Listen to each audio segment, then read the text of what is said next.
Welcome back, Dabblers, to another Quickie with Lucy, where the briefs are short, the roasts are long, and John's lawsuit is still limping along like Quadfather without his wheelchair. Lucy does dabble, Lucy does dabble, Lucy does dabble, Lucy does dabble, Lucy does dabble, Lucy does dabble. We've seen the complaint and the amended complaint filed by plaintiff Stuttering John Melendez, and we've seen Danny make his appearance as counsel for defendants Karl and Shuli. And we've even seen John file evidence that blows his own case. Now the defense is turning to a new weapon, venue. Location. Or as Danny puts it, wrong county, wrong case, wrong everything. Today we are going to be looking at document 15 in everyone's favorite LOLsuit, where Stuttering John Melendez is suing Karl and Shuli based on right to publicity. This is a notice of motion. September 3rd, 2025. The defendants file a notice of motion to transfer venue. Translation: Judge, John sued in the wrong place. Move this circus to Rochester where it should be. Milk request change of venue. What is venue?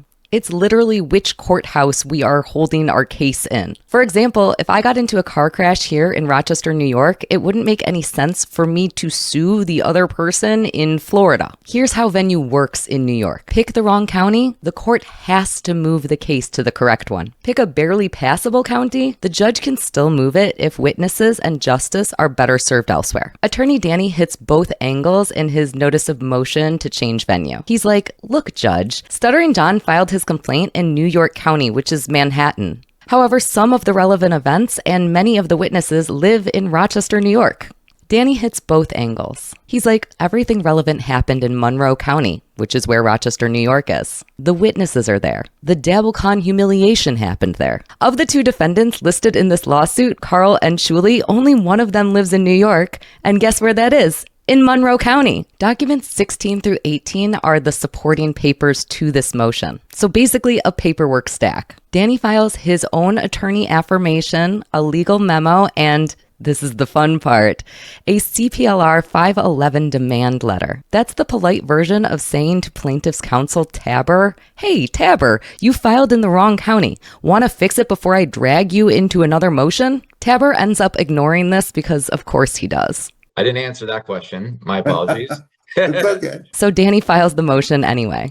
And I did that on purpose. This is how adults handle lawsuits. There's a paper trail, there's compliance, there are deadlines. Meanwhile, Stuttering John and Tabber treat rules as if they were karaoke lyrics, just kind of mumbling along and hoping that nobody notices. When Stuttering John, the pop up the way, the pop up the way, the ta-ta to the alright. The next document filed within this motion is document number 19, which is Russo's affidavit. And this is where it gets juicy. Philip Russo, aka Frog, who is a producer for Shuli and the Shuli Network, files an affidavit authenticating clips of John's own rants. Not enemy recordings, not leaks, John's own material. What do the clips show? John admitting that he couldn't get booked, which throws any argument that he lost money because of Karl and Shuli's actions out the window.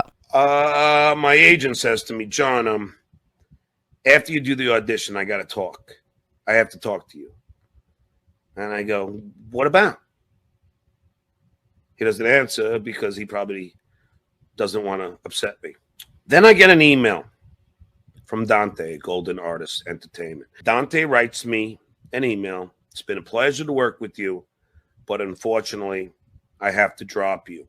Dante informed me that I'm a liability, but he said, John, it's just, we can't book you. And John admitting that he was teaching full-time, aka not in Hollywood. And when I went away and started teaching full-time, I went away for 8 months to teach full-time. Yes, I have been teaching. Why? Because I love doing it, even though they asked me to be there full-time. John admitting that his comedy career was over. No interest. No interest. No interest. No interest. No interest. No interest. No interest. No interest.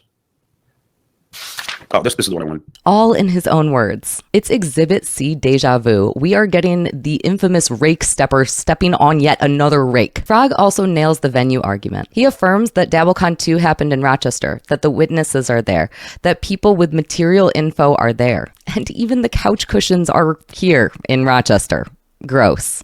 They're in the dump now, I'm going to be honest with you. Here's photographic evidence of them being taken out to the garbage by an employee of comedy at the Carlson. Thank you, kind sir. And for Frog, a guy who lives in Florida, Rochester is still an easier place to travel to than Manhattan. It's not just paperwork anymore, it's practical proof that the case belongs in Monroe County, where Rochester, New York is located. But we don't just get Frog's affirmation, we also get witness affidavits, which make up documents 20 through 27. Because just when you think it's over, boom. Boom!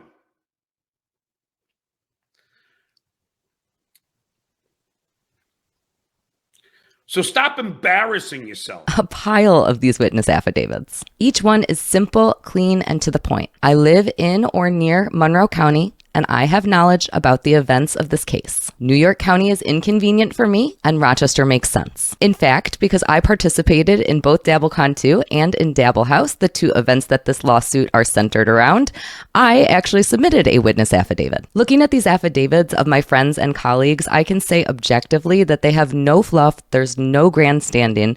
They are just witness after witness meeting the legal standard for this venue transfer. Now contrast that with John and Taber's filings, which are long, rambling, and typo-filled. It felt like they weren't even spell checking them. Here the defense shows what actual lawyering looks like. It is all about evidence, not ego. This means that there are currently two motions that the defense filed which are currently pending in front of the judge. The motion to dismiss, which we talked about in the last video, and now also this motion to transfer venue. If the motion to dismiss were to be granted, then this motion to change venue would be moot because the case would be over.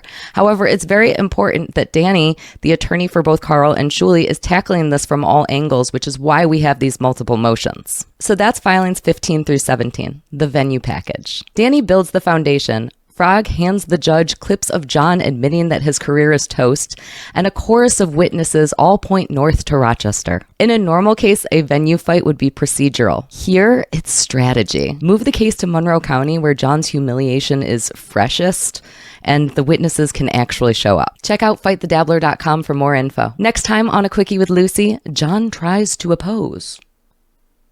Spoiler, it's not going to go well. Until then, keep it quick, keep it dirty, and remember, you can change your venue, but you can't change the fact that John keeps testifying against himself.